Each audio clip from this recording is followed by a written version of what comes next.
Hey, everybody. Thank you so much for joining us today at RAT Podcast. I'm so excited to have you today as we talk about a very important issue with respect, humility, and empathy always. So we got three special guests today. You guys want to introduce yourselves? I'm Johnny. She's Jen. And this is Freya. So before we start off, I just want to ask you guys some non-related questions. We call this a friendly fire round. So you guys can both answer them. Actually, you know what? Normally I have an atheist co-host with me. But because today there's two of you guys, I'm just going to interview you by myself. That's cool? Sure. Yeah. That way there's more time for you to talk. Okay, so first question is, I guess we'll start off here. What is your favorite alcoholic beverage? That's usually, all you do. Yeah, I know. Usually any lengthwise beer is really good, or Kern River Brewery is really good. Any chance you like 805? What is it? 805. Oh, 805. Yeah. Yeah. It's great. So It's a lot of people, Firestone, I think so. yeah, a lot of people won't remember that, but we're from Bakersfield. You guys are from Bakersfield, right? Yeah. So way back in the day, I remember our area code used to be 805, and then they changed it to 661. Yeah. So, Yeah, 661. what about you, Jenny? You look very beautiful today, by the way, Jenny. Thank you. I told her nice shirt and everything.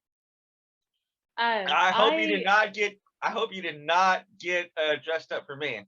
Hope you were like that before. That's how she usually. This This is just how I wake up. It's All fine. right. New Jersey chic or beautiful. So. New Jersey. And what about you?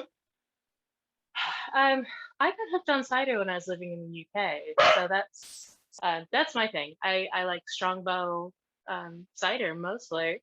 If I'm gonna drink a beer. And it's usually not the sweeter ciders like you're normally used to. It's usually the drier ciders. I would say, do you like Angry Orchards? They're not bad. Yeah. It's a little bit sweeter for her, but she usually likes some weird Strongbow. Well, yeah, Strongbow's a good one, but there's also a couple of ones that are from Sweden that she really, and I can't even pronounce them. They're Rika, Shika. They're really good too. So I spent about 2 months in Europe, and I didn't get drunk once because I had just gotten divorced. So I didn't want to get like, you know what I mean? I didn't want to get drunk, but I tried so many, dozens of beers while I was there. It was amazing. They easily make the best beer in the world. We were just in Europe here not too long ago too, and I was really kind of not really impressed by the beers of Europe. Some of them were really good, some of them were really great, but they weren't like the very pungent taste in a pine cone like IPA you get here in the States. You also going for like the lagers and things like that. Yeah. And this podcast is officially over. Good, thank you for joining us, guys. Officially over, yeah. No, really. Carlsberg was really good. When we were in Sweden, Carlsberg beer was really good, but it was like only 3.2%. So it's really like just drinking water, like worse than Bud Light all night. So I went to Belgium, and you could go out to bars, and this isn't an exaggeration. You go out to a bar and get 200 beers in one bar. Oh yeah, it was insane. Yeah. It was insane. Okay. Here we go. Next one. Do you guys watch sports? Your favorite sports and favorite sports team in that sport? I really like baseball, watching baseball. I don't really have a favorite team. I just really like to watch good talent play. So if you have a really good situation with a really good pitcher and a really good lineup, I'll watch that every day. I don't play favorites with teams. I used to like the Yankees, and then I went over to the Boston Red Sox. And then now it's California love. You gotta love the Angels or the Dodgers, and I just like to watch really good baseball. California love and football too. Yeah. Well, who do you like in football? I just really like it because a lot of my friends are ex-football players. So really? I really don't have a football team. Yeah, I really don't have a favorite football team. I really like to watch good football. Okay. And I'm not talking about XFL stuff where it's like every play is like a 15-yard, return or anything like that. I'm talking really good, strategic football is really good. If it's over here, it's usually baseball, and I'm a Dodgers fan. Been a Dodgers fan for my whole life. My gran basically raised me, and she was a Dodgers fan. So yeah, your grandma, is that what you said? My grandmother. Huh. Okay. Yeah, and I remember even as a little kid, the radio was on if there was a Dodgers game, and she was listening to it. So What I was had your Wow. favorite football team over in Europe? now when we talk about football, Yeah. you got to remember when we talk about football That's and soccer? it's Europe, it's soccer, right? And really, I only really followed like when it was when it was World Cup time, Oh, okay. and it was England, of course. Yeah. Yeah. That's where I was living. One of my co-hosts is from England, so they're always talking about soccer. Oh, yeah. Soccer. Okay, I say soccer, and actually, so they say football, and I told them it does kind of make sense that you would call it football because you're kicking it around with your foot. Right. But I said at the end of the day, you're kicking a soccer ball, so it doesn't really make sense. He didn't get the joke. He didn't get the joke. He was like, "Oh yeah, that does make sense." I was like, "Man, you're playing egg bowl, right?" Give me a sympathy laugh. I gotta thank both of you. You ready for it? Oh, I'm ready. Yeah. Okay. This podcast exists because of you two, indirectly. Hey, all right. Hey. You want to hear the story? Okay. Sure. Yeah. Let's hear it. Sure. So I joined your guys' Atheist Society of Kern because one of my friends is Nick. We grew up together. We're like really good friends. So we've known each other since we're probably like 5 years old. We went to church together at 5 years. One of those kind of things, And he actually used to play the band he used to play the piano for our church. Now, I think he might have just mentioned Ask, or he told me he was in there. Ask is Atheist Society of Kern. So I joined the page, and I was in the page. One of these guys was a gentleman by the name of Rob Schock, and he was posting some stuff, and I thought it was like a little disrespectful, And so I went to one of your guys's. I went to one of your guys' meetings, and I was like searching him out. I'm like, where is this? Yeah, who is this guy? Who is this guy? Yeah. Like, where is he? So check this out, seriously. So we went, and I've talked about this multiple times because it was at I think it's very clever to meet at a pizza parlor. Because we had a couple of beers. We had a couple of pitchers of beer and pizza, and we're talking, and his family's there, and I'm like, I really like this guy. Yeah. So we sat down and we talked for probably about, and I got to be honest, I'm not even sure. I really don't even think that the concept of God came up because, I'm a Christian, and Christianity is it's a very important part of my life.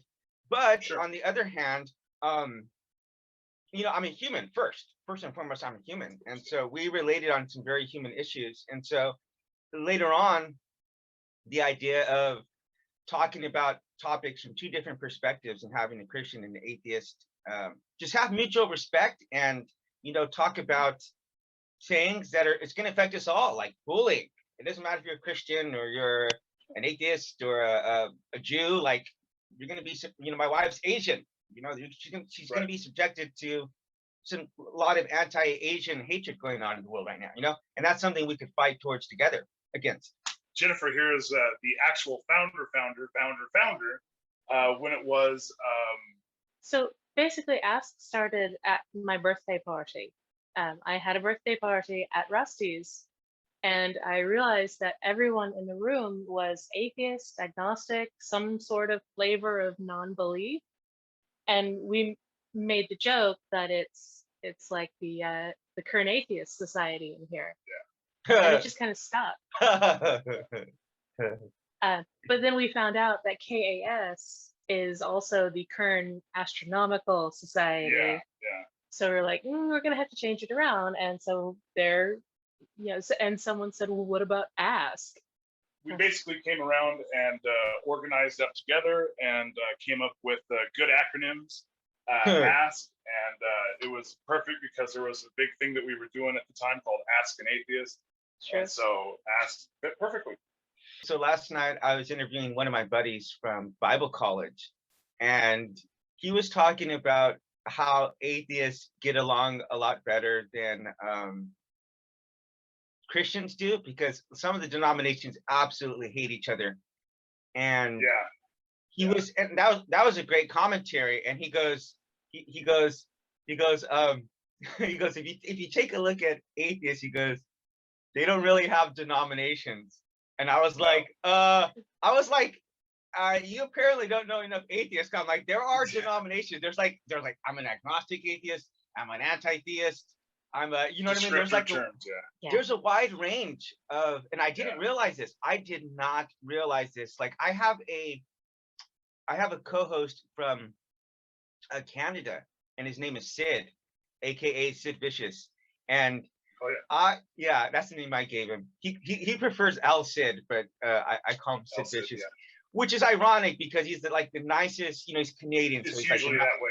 Yeah, he's the nicest guy in the world, but he doesn't have, like, his family wasn't religious, so he has absolutely like no animus towards faith at all. It's just a matter of, hey, if I find out God exists, I'll be a Christian tomorrow.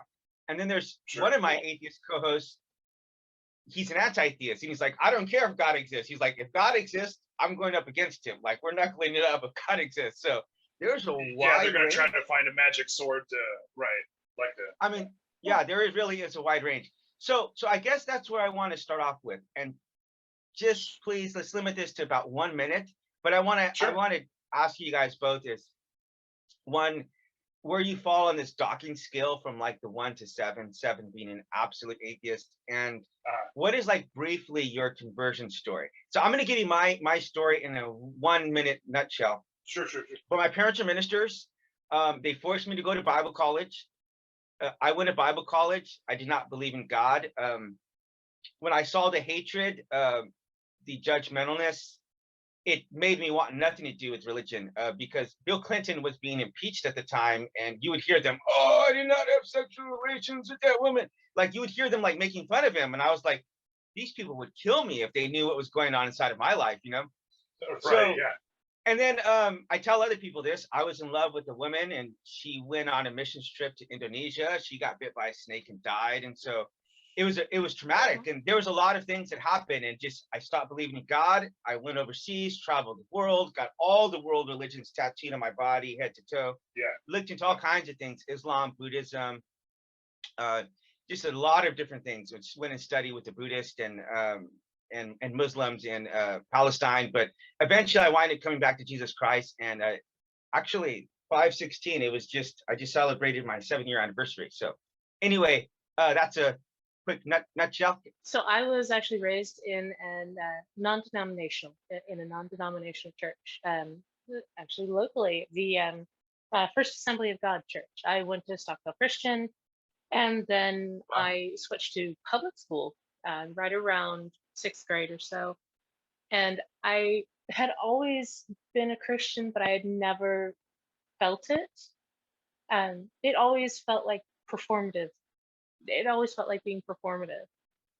And then once I got into school and I started learning more about evolution and learning that we had a lot of answers for where we came from, and the God that I believed in kept getting smaller and smaller and smaller until there was no more space for it. It didn't make any sense to me anymore, and the logic in the Bible didn't make any sense to me. And then I actually started reading into religion more, especially Christianity, and that's basically how I ended up being an agnostic atheist. It's technically agnostic atheist. It's just, I don't know, but I don't believe in any god or gods. Would you say that would put you at like a 4 on the docking scale? Or would you say probably more like a 6, probably more like just below the absolute. I grew up Southern Baptist, and we always would go from Southern Baptist to Pentecostal, depending on how sinful we were. You need to repent of your sins. Yes. The snake charm. Yeah, we did the whole thing. Yeah, it was awesome. And like Jennifer said, I really didn't question anything until I was up in my 20s. And then once I started to question everything, like, why is this? Why is that? Yeah. I started to read a lot, and I knew whatever I was getting into, I knew that if I was Buddhist, I was okay. If I was Taoist, it was okay. But do not become an atheist. And God. Man. And then so I kept myself from reading that for a few years, and then finally I was like, I got to read this. Why don't I want to read this? And once I read it, it was like, oh wow, this makes so much sense. Yeah, this is basically what I've been thinking for a long time. So, and that was a long time ago, and I've been an atheist ever since, and I can't even tell you how many years it's been. And on the Dawkins scale, I would probably be a high 6.5, 6.9. I'm pretty sure there's way too much evil for there to be one. I think it could be, but you never know. But there really isn't any evidence. There isn't any measurable evidence that I know of, unless if something comes out of. So this is not a debate channel. I'm not going to debate or challenge you on any of those things. What we are talking about and ways in which we can find common ground. What is? Yeah. Okay. So let me start here. Because that's interesting you said that about not becoming an atheist, because growing up, like atheists are a butt of jokes and sermons. They're kind of like, oh, this atheist, this guy's like either you know, they're stupid or they're just a very immoral person, you know. So God doesn't believe in atheists either.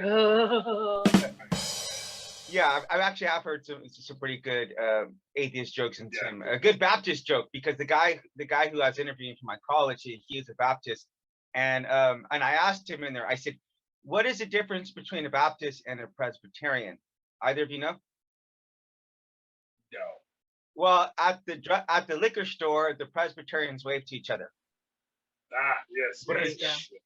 And actually, he said the same day. Oh, he said something similar. That the only good thing about the coronavirus is that the Baptists can now wear the mask into the liquor stores, and so no one can tell them.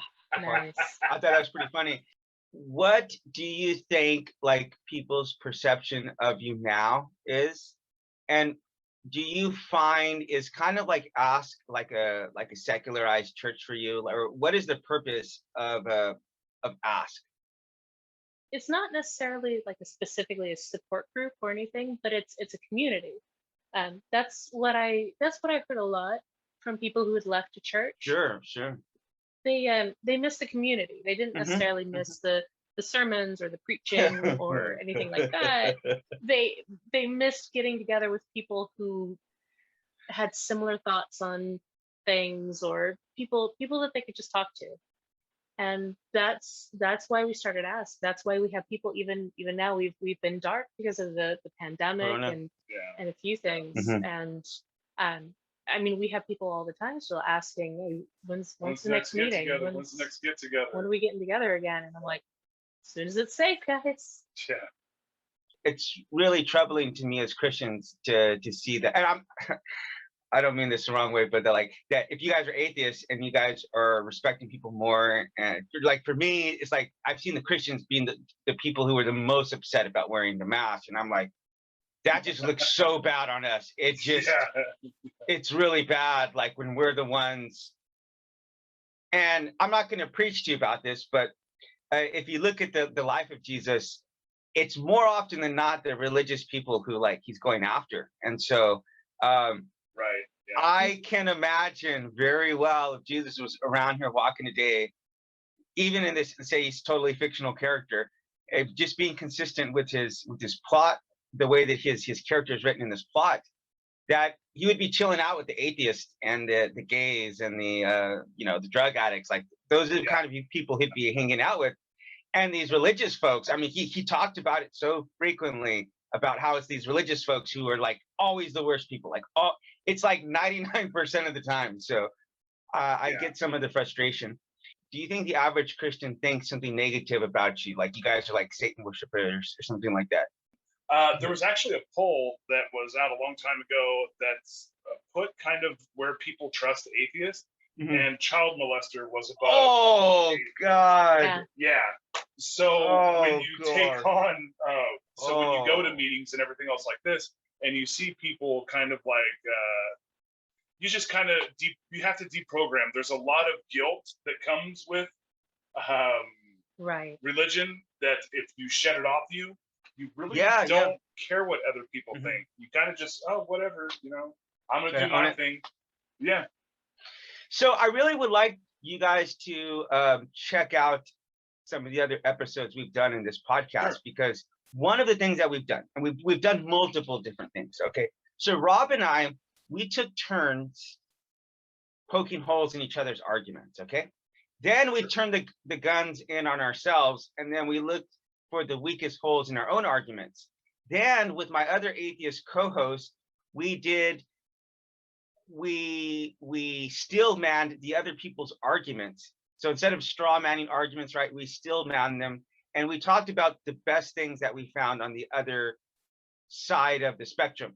So for me, I was saying, look, if you believe in atheism and you believe that this is you have to live your best life now because you're not promised an afterlife. I'm like, that's a very strategic advantage that you would have over a Christian who thinks that they could just put stuff off, you know? And he said something very funny. He said, Dracula never gets anything done because he lives forever. So he's always putting it off until tomorrow. I thought that was a pretty funny way to put it. But but objectively, if you take the labels off and just say, okay, we're not trying to prove Christianity or atheism here, and just objectively evaluate this, there's, you know, he said one of the things you miss is like the community. Like the community's great. Like for example, one of our members sons recently committed suicide and at our church, and so during that time, like the church brought over the, you know, things for them, and you know, for food, so they wouldn't have to worry about food, and just made sure that they were taken care of during the process. And when my mother passed away, my dad had to say, stop bringing food, because our refrigerators like filled to the brim. So I had posted in another atheist group, like, and this is like not a debate. I'm like, I'm doing a podcast, and I would just like if everybody could just tell me what they think. It's kind of like a survey. What do you think are the 3 best sides of the other's position? Because that's what we did. We took 3, and then we discussed it, and I said, and then they, you know, they saw it as an opportunity to debate me, and I said, look, if I'm just being objective here, that would be one of the things I would miss, is the community, because I know if you're out there and you feel like you're an outsider, right? You have the like 80-90% of people in America are Christians, and then it's just like you on the outside. So even just that, to say I miss being on the inside of the cool people, the cool table, right? Yeah. Sure. Is that accurate? Yeah. I mean, the thing that I heard overwhelmingly was, wait, there's other atheists in Bakersfield? Well, especially in Bakersfield, where it's really conservative, yes. Mm-hmm. Yeah, and it's always people who stumble on the group, and they're like, I didn't even know that this existed. I didn't know that there were other people here who thought the same or similar as I do, and this is great. And we've had so many members who have found their tribe. They found their community. Right. Wow. And it's usually a journey where you'll see them be really mad at first, like, because it always rounds about like this. Yeah. That they've been lied to, they're mad, they lash out. Yeah. And then once they get acceptance for it, they're just kind of like super chill about it. They're like, okay, cool, yeah, you know, let's go out and chill now. But at first they're like very angry because, like they said, it feels like they've been lied to their whole life. Right. And that's mostly why we keep the group mostly atheists, because other atheists understand that whole deconversion journey where when you first come out of religion, of any religion, and you're learning all these new things, it does feel like you've been lied to for your whole life. You know, you went from living your life a certain way with certain restrictions, and basically putting everything off until you go to heaven, and being good until you go to heaven. And then they find out that, like, they could have done all those things that they really wanted to do. So many relationships with people over minute things that don't really matter. Just, you know. Wow. It really is like we see the journey. We see them go from that angry and almost bitter, like I am mad, almost a mad at God. And then once they process that, they come to this like calming, like, okay, well, I mean, I don't know why I'm so angry at something that doesn't exist. And then they kind of get the self-realization, and self-actualization that, hey, that I am a person, I am valid, I really do mean something, and my voice needs to be heard. And so they do like to join community and stick together. Yeah. I honestly think that that's great that you got what you guys are doing, because of the fact that people go through different stages of their lives, and just because you believe this right now doesn't mean that you're going to believe this in the future. And it's the same thing with the believer. Just because they're a Christian now doesn't mean that they're going to be that in the future. You know, for me, being a father, getting remarried, living overseas, these kind of experiences, losing my mother, there were different stages of my life, and I didn't have the coping mechanisms to deal with them at different times. And for me, I turned to drugs and partying and women, and I had some very unhealthy coping mechanisms. So if you guys are there for people in this stage that they're going through, I think it's a great thing, honestly, because I think it is, and I'm a Christian, mind you, but I think it is absolutely tragic the way that Christians have spoken and treated atheists, as you said in that survey that they did. Because as I said, what I found is we're mostly listening to people's deconversion stories, and I had my own, deconversion story, but not everybody has the same kind of story that I have. Because my dad is a minister, right? One of these guys we talked to, his parents got a divorce whenever he was 8 years old, and he was in a Baptist church, and he was still riding his bike to church because he enjoyed the community. And mid-sermon, the pastor told him, "You got to leave this church and don't ever come back because your parents have been divorced." And that, I mean, you can imagine if you're 8 years old, how traumatic that would be. Your parents have just gotten divorced. Like it's a very traumatic thing to happen. Probably the most traumatic thing, maybe some kind of sexual abuse that could happen inside of a church. And some people have even been sexually abused inside of the church. So you understand the baggage that they have, and to have people who are willing to be non-judgmental, which it sounds like you guys are. And that's the irony, that Christians should be leading the way, to not be, we're not supposed to be judgmental. And I find very frequently, like, let me tell you this last thing before we get into the meat of the topic. So I went into Bible college and I became an atheist at Bible college because of Christians. Then as a non-believer, I went into Palestine and I stayed at a mosque for about a week, learning about Islam, and learning from these people. And they were the kindest, most gentle, humble, hospitable people I have ever met in my life. This is in Palestine, where if you were to go by the news, you would just think these guys are on every corner just taking turns blowing each other up, hitting each other. By the way, let me show you this real quick. That was me. Look. Oh, Nice. yeah. I mean, so Nice. yeah, they were just, and the ironic thing too is you would think that they would be like, oh, like, everyone there just these big beards and everything, but it was not anything like that, man. You had people at the corner doing hookah and people smoking, and you had like bars you could go in and get alcohol, like, well, not bars, but like liquor stores, and you couldn't even do that in Israel. So Israel is supposed to be like more like secular and everything, but you can't just really go around and get alcohol there. But there in Palestine, I mean, you could. So anyway, I want to transition to the questions that I have for you, because as I said, in this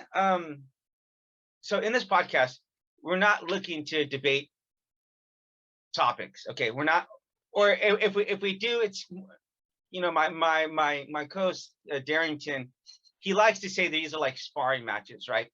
Like, it's weak, we got gloves on and we got protective gear, and because so we're just sparring, and if we get a little pushback from either you, that's fine. We can discuss this like adults, because we're an adult. Yeah, of course. We can talk about the issue, because we're not 5-year-old kids who are going to throw temper tantrums, right?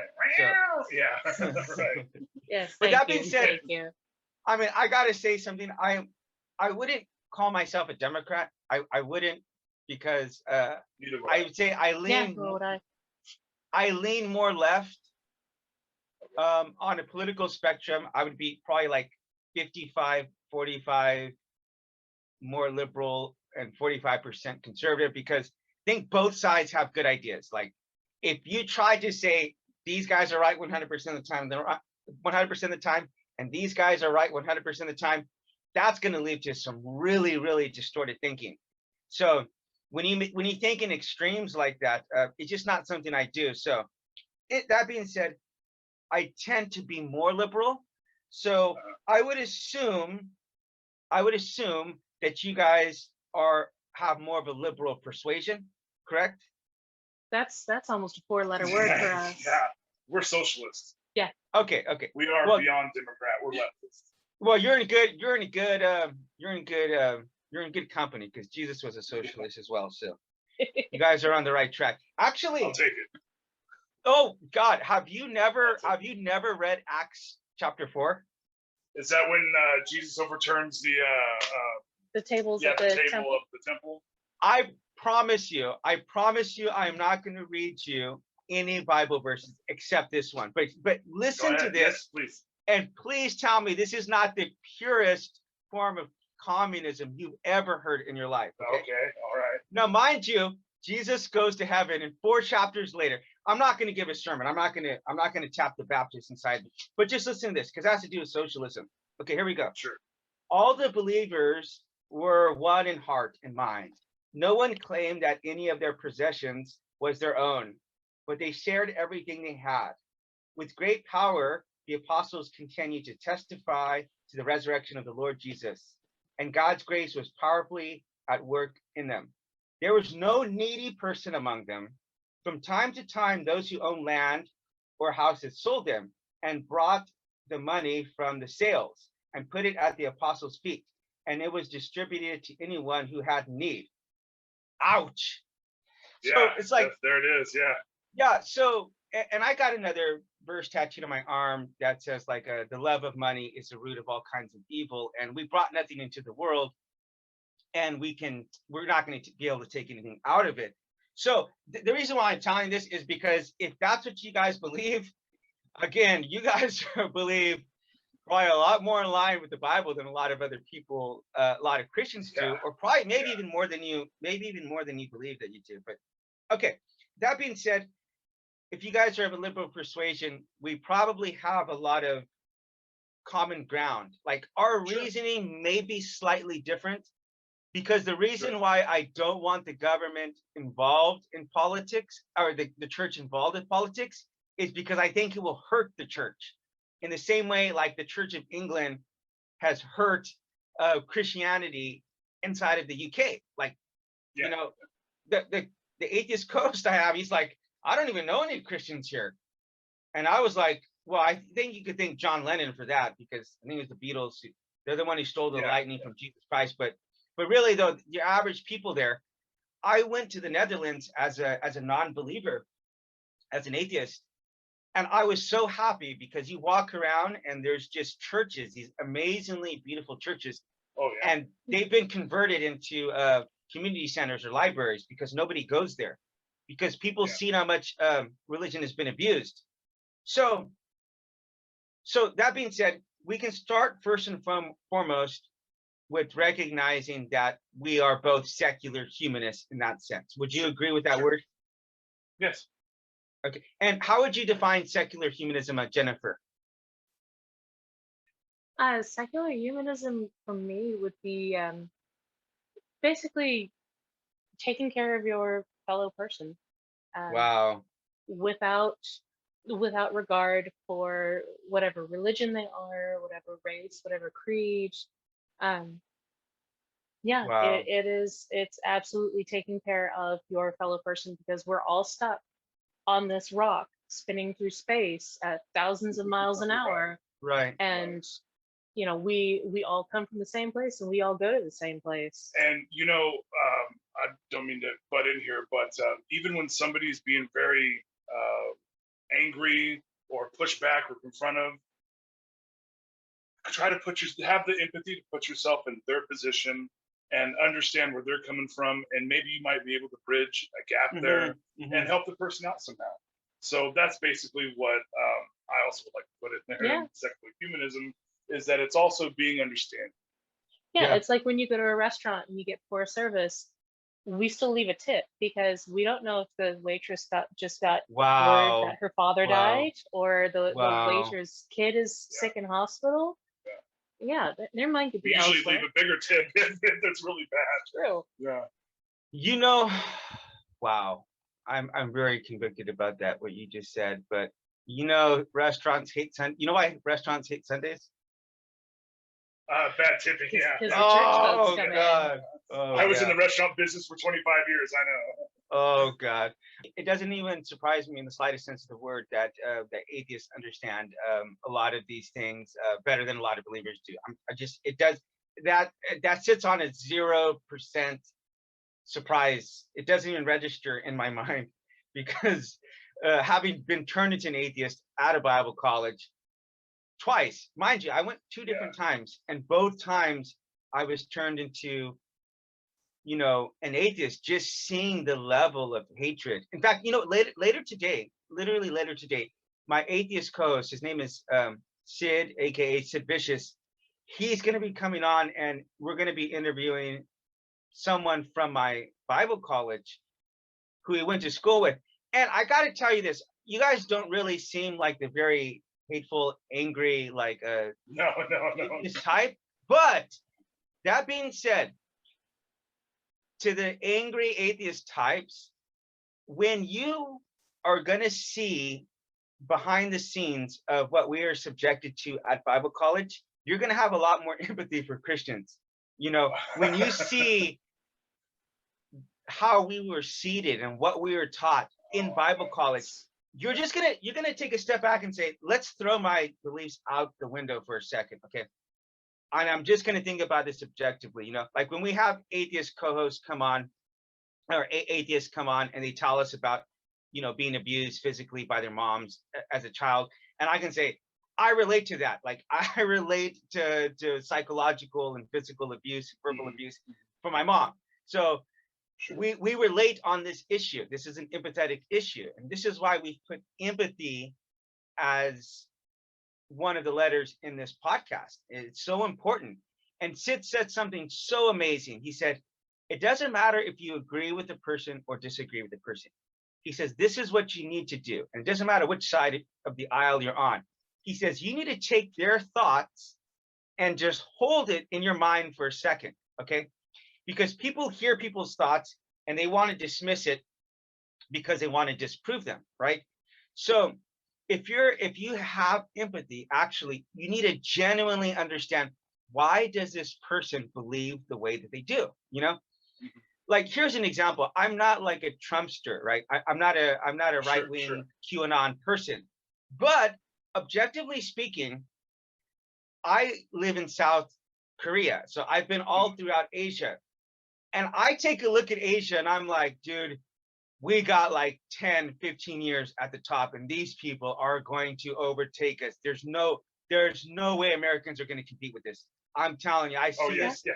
These kids are in school in their private education for hours and hours and hours after school. And I'm like, we are not going to compete with this. I mean, so when I see that, I totally understand. I'm Mexican, and I totally get why white nationalists are afraid of their country being taken. They don't want to be on the bottom anymore. I think nobody wants to go from the top to the bottom, and that's a fear that I see. You know, I see some of these kids they speak already 2 or 3 different languages. You know what I mean? Their math levels they're in elementary school, and they have math levels higher than high school levels. And I'm like, we're not going to stay at the top very much longer. We have a very short time. Exactly. So this is like a slightly different scenario, but I can empathize with people who feel like they're going to be marginalized, you know, and they have a fear, because we all have fear in our lives, and we all have a fear of the unknown. So anyway, so we can start off at that point of agreement. Okay. So the next question.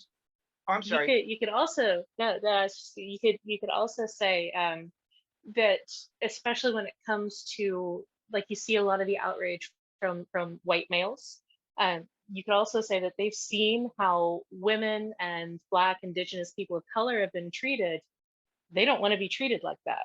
They've seen what it's like to be treated like that. They don't want to be treated like that, and they're lashing out because of that, because they think that they will be treated like that. And I mean, there is a saying that when you're used to a certain amount of privilege, a certain amount of privilege, equality feels like oppression. Right. Oh, thank you for that, Jennifer. That's a really, I would have, that's with the parallax thing. I would have never thought from that perspective, generally speaking. And I can tell you what my perspective is, because I live in Asia and I see the cities here and I see the bullet trains get built, like just throwing up in no time at all. Yeah. Oh, it's California sits around for 10 years trying to do something. I'm like, dude, yeah, we're not going to compete with train. this. I'm like, we're at the top now, but there's no way in the grand scheme of things we're going to be able to compete. I think you're right. Yeah. So, do you believe churches should pay taxes, and why? I absolutely believe churches should pay taxes, and I think that the taxing scale for churches should be, or the criteria should be, that if you use a certain amount of your resources to help people, to actually house unhoused people, to feed people who need it, to help your community, you can deduct that from your taxes until you have no more tax burden. But yeah, I absolutely do feel that churches should be taxed, because so many churches have got into the political game now, and in so many different ways, and in really really deceptive ways too. Like Prop 8, the anti-gay marriage proposition here in California, so much of that was funded by the Mormon Church. That's, they don't pay tax-free taxes. money, right? Exactly. So by the way, I got some Mormon missionaries coming over. We're going to do a podcast together. They came over, and I told them about doing a podcast, and they were like really intimidated. They're like, oh, they pulled out of it. And then I just made him breakfast and we talked for a couple of hours. I'm like, oh, we see that you're not like antagonistic. So they're going to come and do a podcast with me here. So, by the way, I love you, Jennifer. That was amazing. I've never heard that before.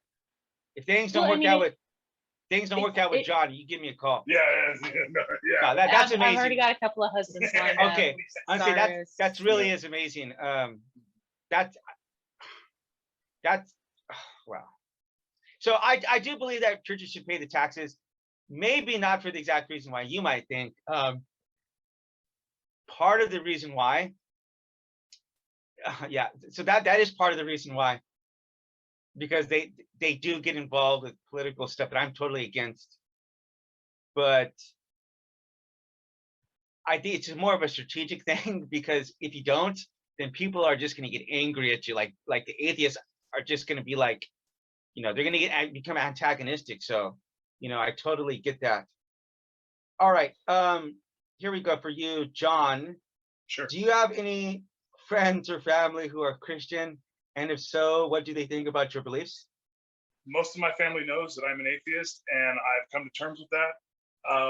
People respect it because they know that what kind of person I am. So they look at my character, and they also know from their perspective that I also help a lot more people than they do. And they're Christian. So they're kind of like, yeah, we'll give him a pat. Yeah, and they never bring it up. If they do, it's respectful. There's always been, of course, people who've wanted to, I wouldn't say debate, but discuss certain items with me and get my perspective. But nobody's really hateful and jerked me up by my collar and done anything else like that. Do you have any close friends who are Christians? Yes. Okay. My brother is a Christian. My other best friend, he's been a Christian all his life. And I lied. I'm going to quote Jesus again. Sorry, guys. But no problem. Jesus told this story that there's these two brothers, and their father tells one of them, he says, you guys go and do something. And one of them says, okay, I'll do it. And then the other one says, I'm not going to do it. But the one who says, I'm going to do it, he doesn't do it. And then the one who says, I'm not going to do it, he winds up doing it after all. And so Jesus ends that by asking like a rhetorical question. And he says, like, who do you think's going to be justified in this scenario? Like someone who takes the name of Christian on themselves. And that's actually more of the concept that's not taking God's name in vain. It's like God's not going to be nearly as upset if you just say like, God damn it, as if you were to say, I'm a Christian, but I don't even behave like it. So Yeah, I think it's amazing that you guys like are exemplifying my ideas of Christianity and service and love and acceptance. I think it's amazing. And so you guys might have the title of the brother who says, I'm not going to go and do this. Maybe so. But Maybe I so. think you genuinely live it out. And this has just been my observation, my own personal observation, because I have seen the dark side of the churches and Bible college. And actually, I really, guys, I really hope you check out the podcast we're doing when we're discussing Yeah, we will. our experience going to Bible college, because you'll hear stuff. For example, like a lot of the guys there are struggling with pornography addiction, right? Because we're guys. Okay.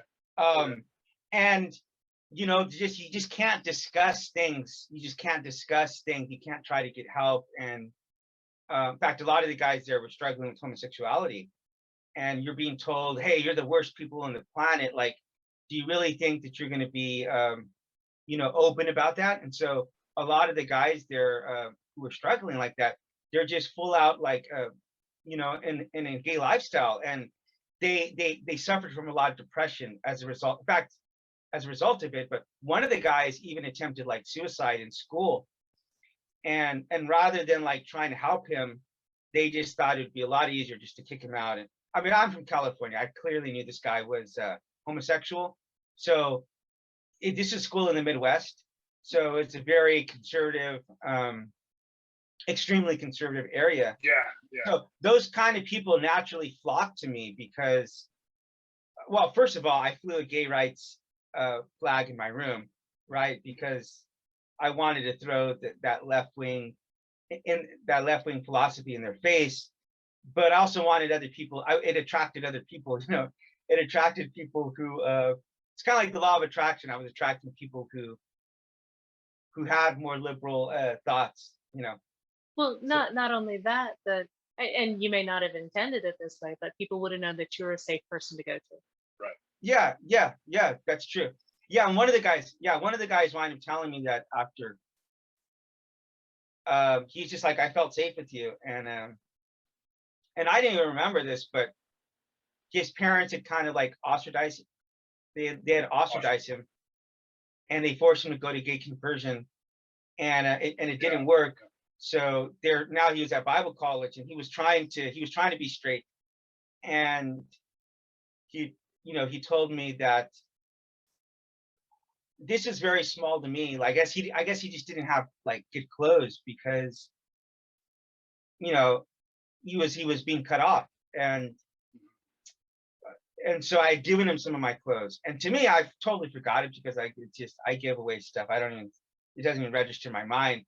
But he told me recently, we hooked up recently, and he was like, yeah, he goes like, that was just, I'll never forget that. Like, that was sometimes the smallest thing has the hugest impact on something's life. We're probably going to disagree somewhat on this, but that's fine.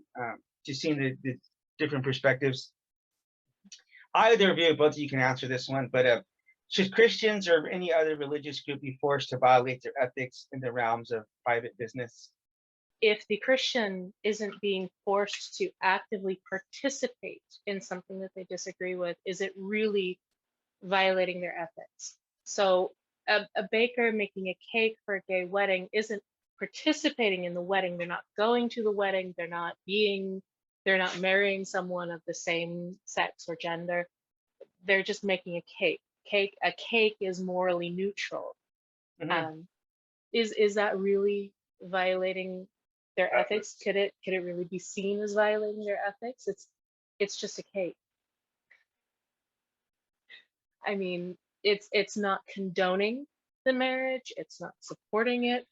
It is carrying out a business activity for Or it's your normal business activity.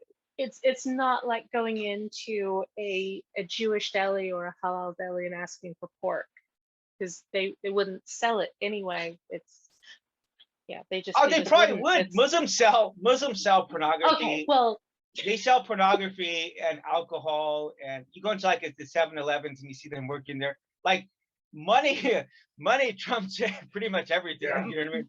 Yeah. money is the same in every language. Money Yeah. trumps your own mom. You know what I mean? You know that expression, "Mo money, mo problems." Money is like, That's about right. yeah. So I get what you're saying there. Okay, so let's take a more direct one. Let's say like Sure. a Catholic. Let's say like the Catholic Church. I don't know. I honestly have no ideas. This is just completely extra biblical stuff, because things like priests are assumed to have wives in the Bible. So it's like that, and like condoms, like they didn't freaking have condoms back then. You know what I mean? So I don't know where. Yeah. I don't even know where you'd get that one from about birth control, but It's haggis. to them, First condom. Yeah. Yeah, sheep innards. right? But to them,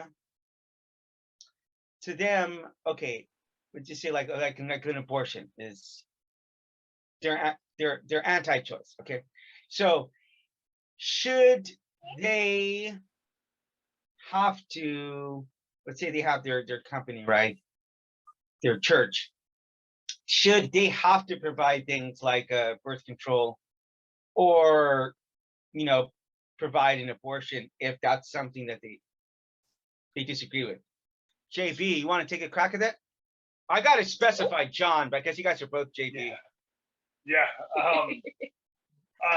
So if I'm not mistaken, the question is if a church, Like the Catholic Church, should the Catholic Church supply, or not even supply, but allow like their insurance plans to provide even better. birth control? Okay. Or should it cover abortions, that sort of thing?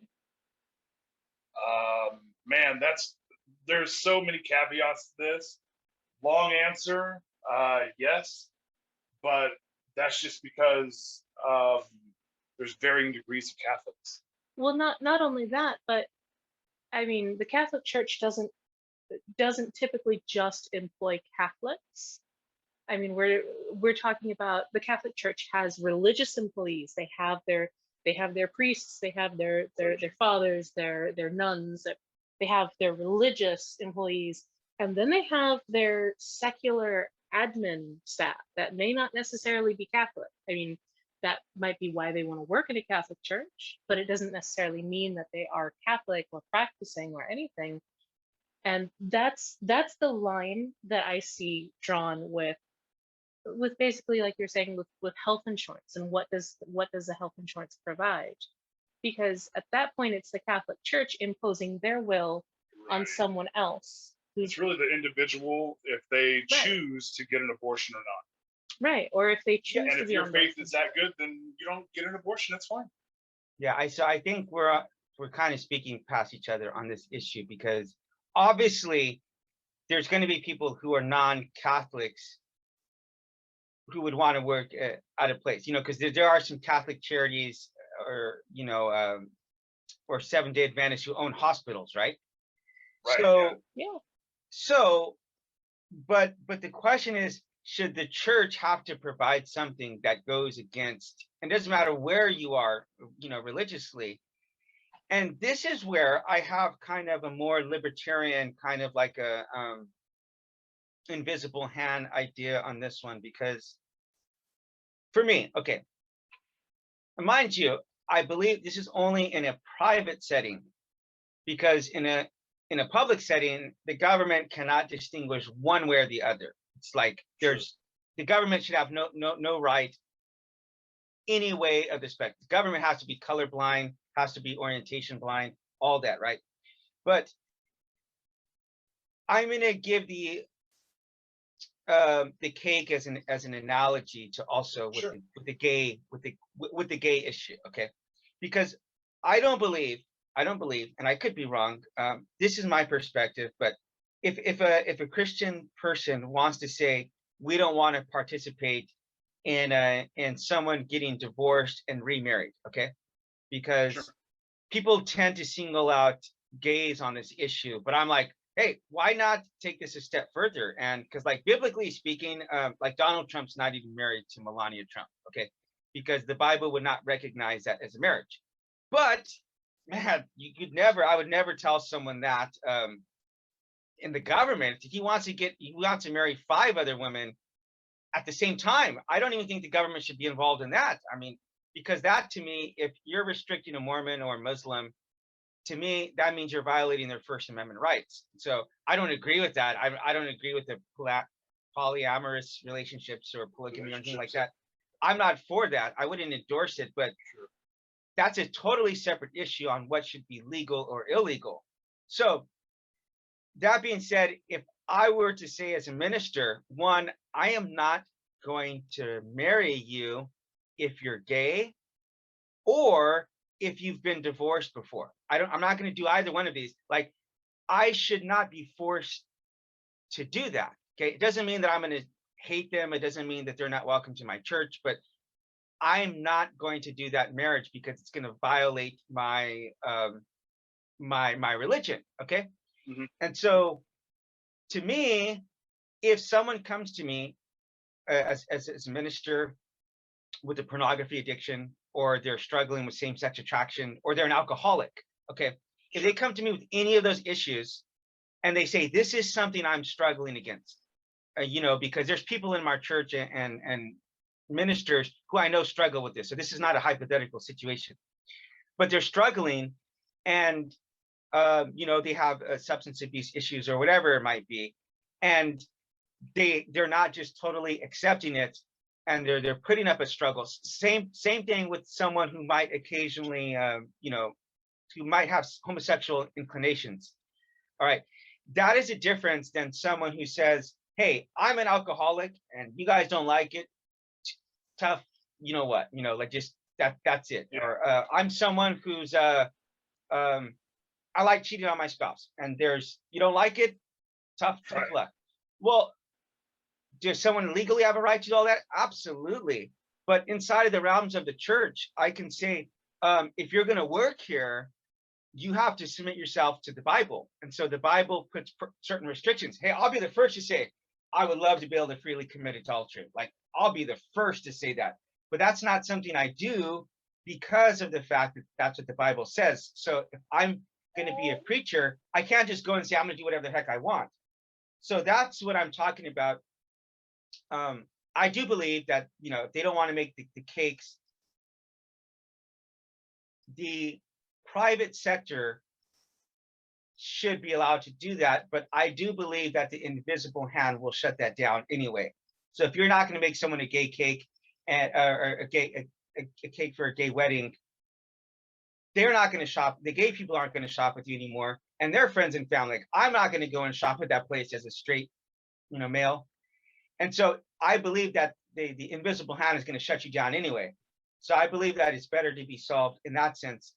Tasty's Bakery, where they refuse to do a cake for a lesbian couple who are getting I was going married. to say couple. I don't think a descriptor is necessary, but anyways, for a cake, and they had more of a their business actually picked up.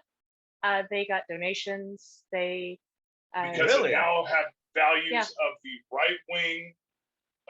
They virtue Christian. signaled. Yeah, they virtue signaled. They virtue Really? signaled to the right. Yes, Yes. and their business actually grew, and it's still going to this day. Yeah. So as much as I would love to think that that a diner who doesn't serve a black person at the counter, or a bakery that doesn't want to bake a gay cake, a cake for a gay wedding, there are no gay cakes. I know. Sorry, that was a misspeak. No worries. Don't act like you don't ever misspeak, man. I actually said that my daughter didn't look Asian the other day, and I was like, I misspeak all the time in this podcast, like all the time. I'm sorry. You're being a prisoner of the moment, and I believe me, we understand. But yeah, prisoner of the moment. I love that. Yeah. But I'm sorry, Jennifer. Please continue. no, that's all good.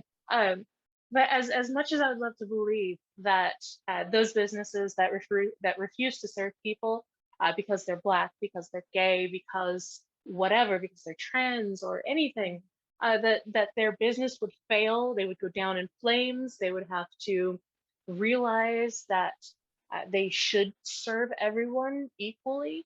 I'd love to think that, but we just don't see that pour out Actually, the in opposite is real true. life. You should see here in the United States. Now that might be different elsewhere in the world, but here in the United States, it's actually like a humongous flag up in the air for everybody to donate money to.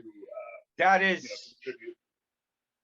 That is a cog in the wheel of my position. So I'm gonna have to rethink that one, because to me, I think if you're not going to serve Black, like, okay, again, this is for me. I think of this as just merely from a private issue. Like, let's just say I want to start a club that's like Mexican males of America, whatever. And then a white female comes to me and says, hey, I want to join your club. And I'm like, no, like the restrictions to get into my club at a private place that's going to come into my house, that my membership standards are that I'm a Mexican male. It's totally different if I'm doing that in a private, in my house or in my church, or, the Mormons have, you can, like, as a Mormon, there's like various stages, and just like with Scientology, and you can't get to the next stage of like Scientology unless you do these bottom stages, right? So they have like these temples where you get married inside of a temple, but like not everybody can go to a temple, you have to go through a certain series of steps to be able to go into that temple. So if they put restrictions that way, and this is what I'm just talking about in a private, in an institution like school or government or anything like that, this is a non-starter. This is not an issue. But what I'm talking about is that if you want to make those choices to say, like, I think part of the freedom, if you do have a racist person who wants to start a business, like, and or a sexist person, you're going to say, I'm not going to serve women here. Like, that's just a really stupid business practice, It is. To cut off half of your clientele. Right. And then there's going to be people like me. I'm like, dude, if you discriminate against my daughter for being an Asian or a female, you are going to get 1,000 negative reviews on Yelp from me. Right, I'm gonna create 2,000 accounts. I'm gonna pay some dude in India personally. Personally. Well, and then I'm gonna do someone in India who has nothing better to do but work for $10 a day, and you're gonna get so bot farms. Yeah, bot farm. Yeah. You are. And that's not a joke. I'm joking, but that's not a joke. So it's like, to me, it's just a really stupid business practice. But anyway, I want to thank you for your input on that. I do have 2 more questions for you. Sure. It just kind of a quick aside, like you were talking about, with if you wanted to start a club, a private club for Mexican males. Sure. How Mexican do they have to be? What percentage? What's the descriptor of how Mexican they gotta be? Are you born in Mexico, or are you born in America? Yeah, in America with like Latino, origins. Do your parents have to be Mexican? What about El Salvador? What about more Central American, Guatemalan? So, well, I think the point she's trying to make here is that there's And then what about male? What about male trans males? Because trans males are still males, or intersex people who are, both. Where if the world was black and white like that, it would be really easy. But there are so many shades of gray that it's hard to just say, it's for these classes of people or this class of person, or I don't want to serve gay people. Well, what about if, like, we went in, I'm bisexual, or pansexual, bisexual, pansexual, both basically. If we went into Tastries and we wanted a cake for our wedding, they would be serving a gay wedding. It would be under the LGBTQ umbrella. But they wouldn't have any idea, because I am a woman who appears as a woman. He is a man who appears as a man. And they wouldn't have any idea unless they specifically asked, What's your sexual What kind of orientation? wedding y'all having? Yeah. Then So, okay. All right. So two things. That is an interesting point. But okay.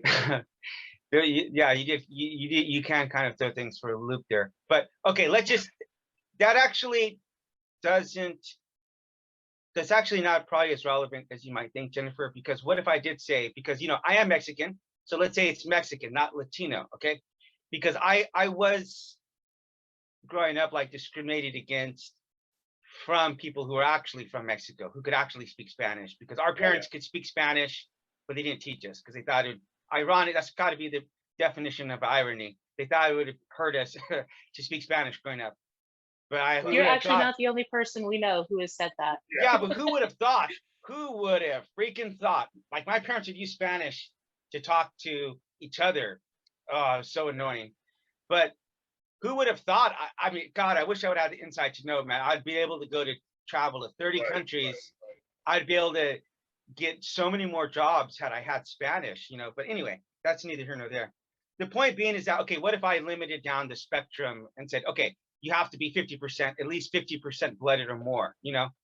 It doesn't matter what I'm trying to say, whatever restrictions I were to put on that, Jennifer. The point is that if or let's say I say you have to be a biological, not a trans male to be a part of my club. The point is that it's my club, and I don't see from a private perspective why the government goes and would want to get involved with that. Just as in the same way as if you're a Mormon and you want to marry multiple women. Like I can't imagine having more than one mother-in-law. That blows my mind why anybody would do that. Honestly, I can barely take care of my wife, like to meet all of her needs by myself. Why someone would go and do that 2 and 3 times is a total non sequitur. I can't get that. But if a Muslim wants to do that, if you want to engage in that, I don't see why the government would even think that they should get involved in your religious life at all. You know what I mean?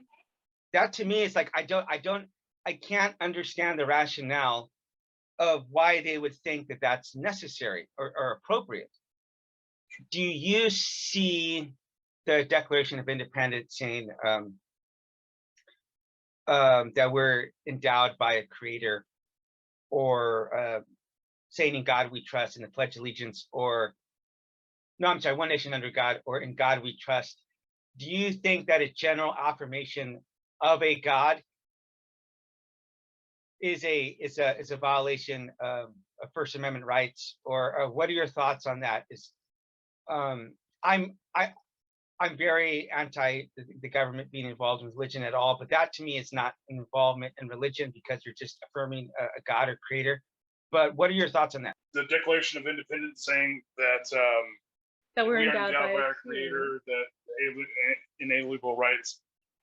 If you actually look back and look at the historical makeup of the whole thing, they were really trying to tell the king, hey, we don't get our rights from you, we get our rights from somebody else. They're appealing to a higher power. Sure. To a power, I should say, a power above a king, which, since kings were appointed by God, right, then that's who they would so they're just going to X out the middleman there and take out the king. Well, we get our inalienable rights from God. So that was the language that they were using, and they were very careful not to mention any specific God. It was more like the God of nature and everything else. Sure. So deism. That's yes. Exactly. Now on God we trust. In God we trust. I'm sorry. That was put into the. So they recently at the Bakersfield City Council. Let's just go back to when it was originated in for the Red Scare. Okay. I think it was in 53, 63. I think 54. 54. 54. Yes, there it is. 54. Yeah. They added it for the Red Scare, saying no, we got to be better than the communists. Dirty Baptist communists. So there you go. We're going to have that. Recently, this is evolved, because if you let something go it's going to evolve. So where we're evolution. From, Kern County, that's evolution for you. Exactly. So recently here in Kern County, in Bakersfield, for some reason, the Christian community has wanted to put "In God We Trust" on every cop car and everything. to try to virtue signal that, you know, this is good and everything. But what they don't realize is that we have one of the most deadliest police forces in the U.S. So when, believe me, when the BPD shoots somebody, or when they're out there shooting your dog because they do anything, that. when they're going away and the victim is looking at the cops going away, going, "Wow, that happened to me." Wow. Now they have a moniker to look at to go, "Look, in God we trust." And they're already automatically going to have some negative connotations with that growing up, especially if you're in a bad neighborhood or a neighborhood that deals with a lot of police. If you have negative interactions with the police, you're going to start associating "In God We Trust" on the back of every single police vehicle and fire vehicle now as well with negativity, with those negative And reactions. So, hey, you guys aren't supposed to be looking out for the Christian causes, man. You guys are supposed to want that. Secular. What's the matter with you guys?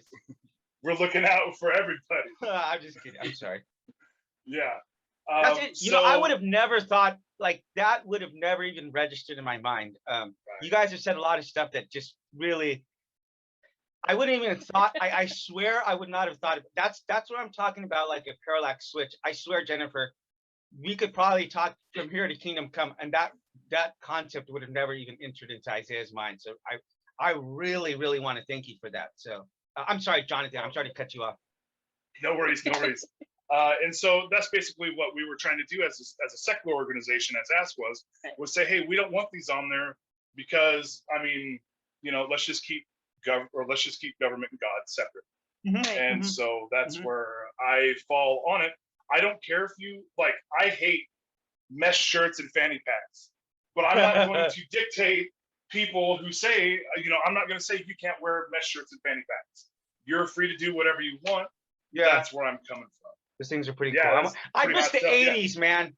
I think we could both agree that the 80s were the greatest era that's ever existed, right? Christian atheists. Oh yes. Can we agree on that one? I swear. We were born in the 80s. Yeah, so I was born in the 80s. So yeah, exactly. Teenage Ninja Turtle cartoons Ninja Turtle. and stuff. Yeah. All right, you know what?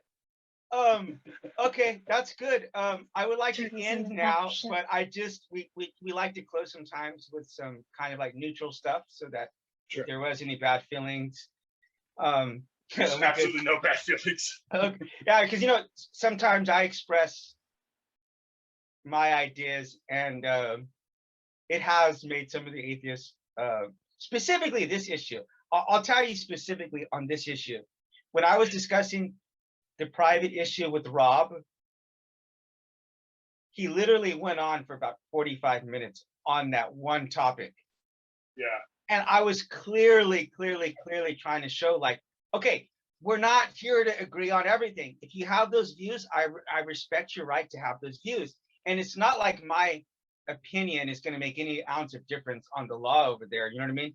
It's like, okay, I don't believe that. I don't believe that divorced people should be, you know, should get remarried. Is that going to have any 1 ounce of difference on the government? Not at all. You know what I mean? So, you know what I mean? Yeah. It's just a matter of presenting your, you know, not trying to see I'm right, you're wrong, but some people can't really see that. They see that we have to keep debating this until I win you. So that's not what we're trying. There's someone wrong on the internet. There's someone wrong on the internet. We got to get them. So that being said, we do want to close off with the kind of because I guess we're all 80s children. So let's say real quick, like your top three movies from the 80s and your top 3 bands. Okay. So he is the big 80s movie guy and 80s band guy. I didn't really start paying attention until like the 90s or so. Yeah. So, yeah, I was just thinking when Pool of Ice like came out, I was like 94. So, and what was the one where he has the radio and he's on the car? And the Breakfast Club. I love the Breakfast Club. John Cusack. I know who it is. Any Molly Ringwald movie. Oh. Any Molly Ringwald movie. Yes. And what about you, Jennifer? I grew up on stuff. I grew up on like 80s cartoons or like early 90s cartoons, stuff like Darkwing Duck. Oh yeah, DuckTales, all of that. DuckTales, ooh. Animaniacs. Tailspin, yeah. Tailspin. Chip and Dale's Rescue Rangers. Yes. Actually, Yeah. do you remember the ones where the bears used to jump around? I used to really like that. They eat the gummy bears and they would jump. So this is going to be very sacrilegious, but to me, there is like the Bible, and millimeters underneath that is the movie, The Karate Kid.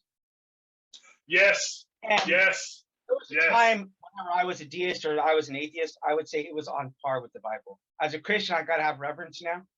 But The Karate Kid and Cobra Kai is my favorite series of all time. But that movie, The Never-Ending Story, and probably Back to the Future, and Teenage Mutant Ninja Turtles, those four is like that was just like, that was just like heaven to me. And as far as music, we'll go to the last one with music. I actually didn't get into the 80s until the 2000s because you're growing up, you hear it on the background, whatever. I can't really get into it. But Duran Duran will always be my number one favorite as far as 80s. The Cure. Oh yeah. God, and maybe probably the Smiths. I'm probably to go with the Smiths. Boy, the three big ones right there. What about you? Right there. I was mostly in Flock of Seagulls type stuff. Oh, yeah. I always listen to stuff all the time. I just have an 80s playlist through my phone, and it just goes off. And there are some songs I haven't heard since I was a kid, and I'm just sit back and where have all the? I think this is in the 90s, but where have all the cowboys gone? By I was just listening to that one the other day. Country? And, it was more pop and popish kind of. I think it was a country crossover hit. I want to say I've heard it on country radio. Back in country, it was crossing over. Oh, like Billy Ray Cyrus, and he came out the whole "Achy Breaky Heart." Yes. The watermelon crawl and stuff. What about you, Jennifer?